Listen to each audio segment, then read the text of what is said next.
Top 7 Hottest Places in the Universe. The universe is a fantastic place where objects can reach several million degrees Celsius temperatures. You might think your morning coffee is the hottest there is, but most of the hottest places are the cores of stars or black holes.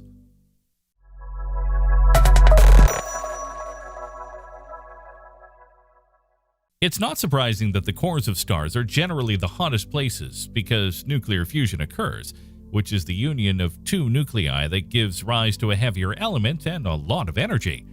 For all stars, the element that fuses is hydrogen. They need a lot of it to stay bright. When we hear the word temperature, we relate it to things like heat or cold, to the notion that if one object is hotter than another, it has a higher temperature. The temperature is also related to energy, so if a body is scorching, it means that its particles have a lot of energy. To warm up, it is evident that the surface of our planet has increased its temperature in recent years, reaching higher and higher figures. However, in 1913, a record temperature of 56.7 degrees Celsius was recorded in Southern California at a place called Death Valley. Sounds dangerous, doesn't it? Despite this, other places on our planet become much hotter naturally. For example, the core of the Earth can reach a temperature of 6,000 degrees Celsius. This is due to the pressure exerted inside it that causes the nuclear fission of radioactive elements such as uranium and plutonium that contribute significantly to maintaining that temperature almost invariably very hot. If the temperature reached in Death Valley may sound overwhelming, some things can seem like absolute hell. From this moment, temperatures are incomprehensible to the human being in terms of imagination. These are the hottest places in the universe. Number 1. Surface area of the Sun, 5,500 degrees Celsius. The first stop on our journey to increasingly impressive temperatures is 150 million kilometers away. The Sun is a yellow dwarf that, for our system, is the center of attention because it exerts a strong gravitational attraction on the other planets and makes them revolve around them. Despite being a dwarf star, it is 1.3 million times larger than the Earth. The Sun consists of 71% hydrogen, 27% helium, and 2% heavier elements. In addition, it has several zones, which we can consider as the surface to one that receives the name of the photosphere. This is the visible part of the Sun where the flares and sunspots that we are used to seeing in astronomical photographs are presented.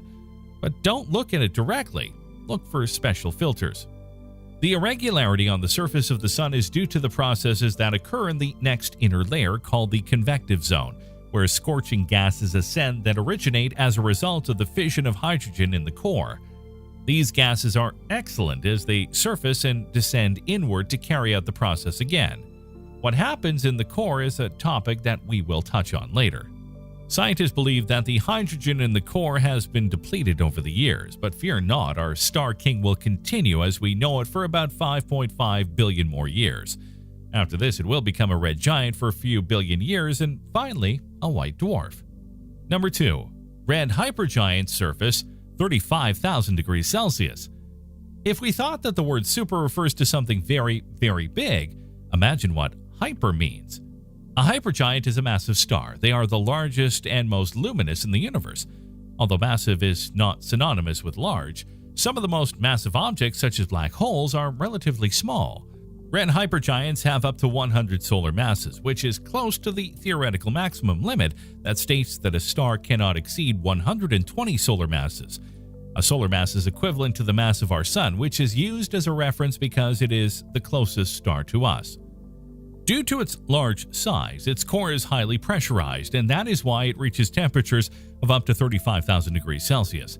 However, being a star at the end of its life cycle, its energy is decreasing, so it is impossible to reach higher temperatures. But why does a star die?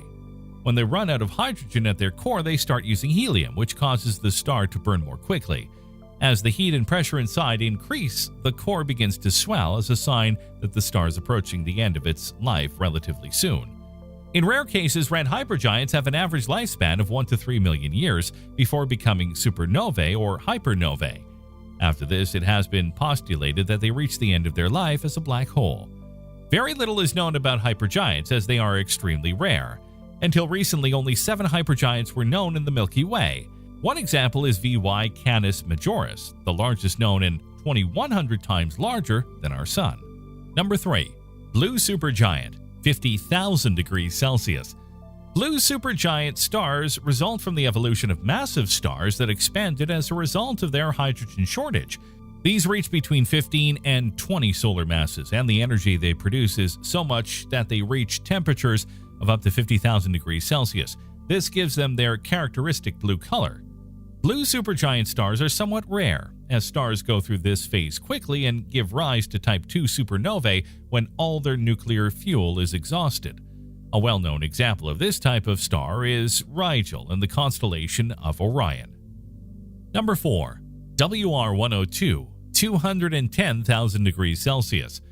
It is a hypermassive Wolf-Rayet star located in the constellation of Sagittarius and reaches temperatures of up to 210,000 degrees Celsius, one of the hottest known to date.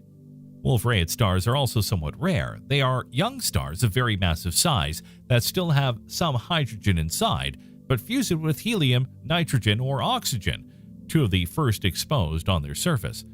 WR102 is one of 4 stars in the Milky Way with oxygen sequences inside and 1 in 6 considering the outer galaxies. Although it is one of the hottest, it only has 16.1 solar masses. WR102 is likely to explode as a supernova within 1,500 years.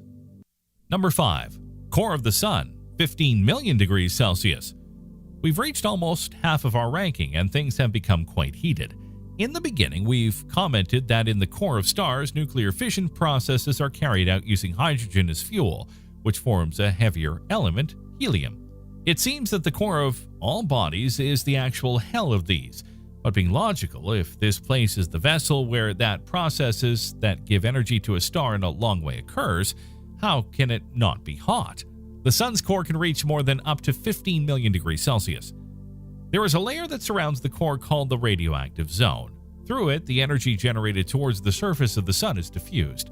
It is not a quick process because the layer contains a gas so dense that it can take a few 100,000 years to pass through it. Number 6. Experimental Advanced Superconducting Tokamak East, 70 million degrees Celsius. We are back on planet Earth. The East is a nuclear fusion reactor better known as the artificial sun of China because it mimics the sun's power generation process. This project is carried out at the Southwestern Institute of Physics, SWIP, in Chengdu, China. It set its world record earlier this year by maintaining 70 million degrees Celsius for 17 minutes. The reactor uses hydrogen and deuterium gases as fuel, generating helium in large amounts of energy, which was demonstrated. It was built to produce clean energy in an unlimited way as soon as it stabilizes and stays on track for longer. Remember that there is a lot of pressure in the core of stars? This allows the fusion process to be carried out in such an environment.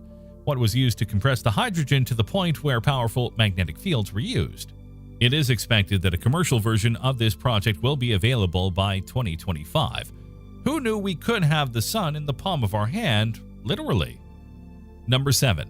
Geneva Large Hadron Collider, 4 trillion degrees Celsius.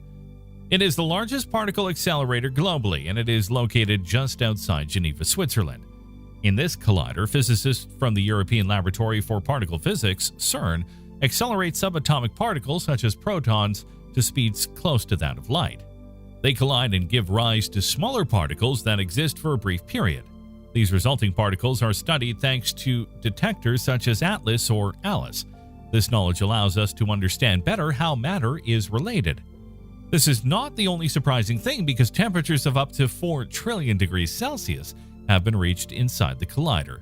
If as incredible as it may seem, the hottest place in the universe is under Geneva.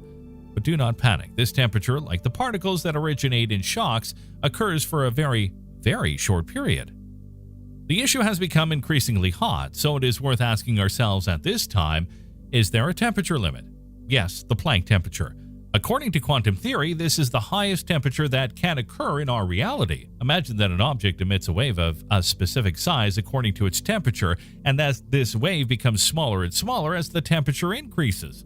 A limit measure to which this wave can be reduced is called the Planck length, which is 1.6 times 10 to the power 35 meters, 2 quintillion times smaller than a hair. There can be no more tiny thing than that, since that length is the minimum distance that can exist between any two particles. According to theoretical scientists, the Planck temperature is 141,000 trillions of Celsius. Although this figure sounds like something impossible to obtain, and for obvious reasons, it has only been reached once. Theoretically, it is believed that this temperature was reached 13.7 billion years ago, just after the Big Bang. If this temperature came to exist in some object, it would be hotter than the temperature itself. It would be so hot that, theoretically, it could not be considered temperature. It sounds like a crazy thing, but I don't know what would happen if Planck's temperature were to be exceeded. If black holes form when a massive star becomes a supernova and implodes, we're talking about the concentration of a lot of energy at the same point. We can then say that if the Planck temperature is reached in a finite place, a black hole would be created instantaneously. Holes that are created from energy are called Kugelblitz. According to Einstein's general relativity, after the hole is created, the energy that gave rise to it ceases to matter. This is something that science cannot yet comprehend.